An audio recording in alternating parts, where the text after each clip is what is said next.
How to use ClickUp Checklist for QA process. Hello guys and welcome to this new tutorial. In today's video I'm going to show you how simple and easy it is to use ClickUp for your QAs within the spaces. So the process is going to be very easy and simple.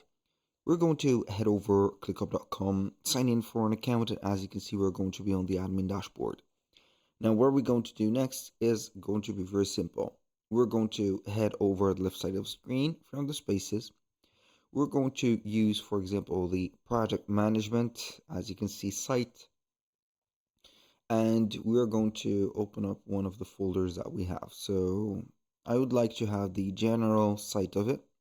So I click on lists and it will give me this. So this is the resume of all the tasks that are on the folders.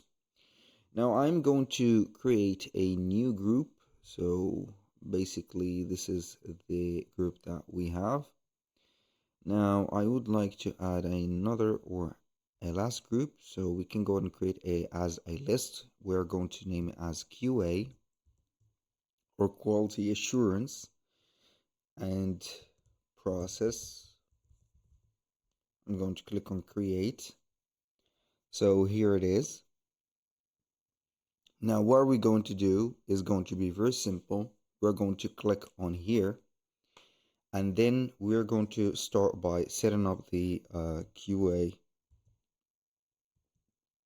start list like that. So boom. Now I click on the specific task.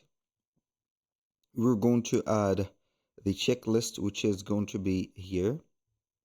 For example, checklist, we are going to have checklist. I'm going to add new items such as items or items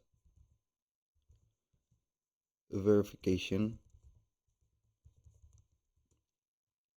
Let's say invoices. Let's say also guarantees and etc. So you can go ahead and have them just like that, and you can go ahead and make the checklist available just like that.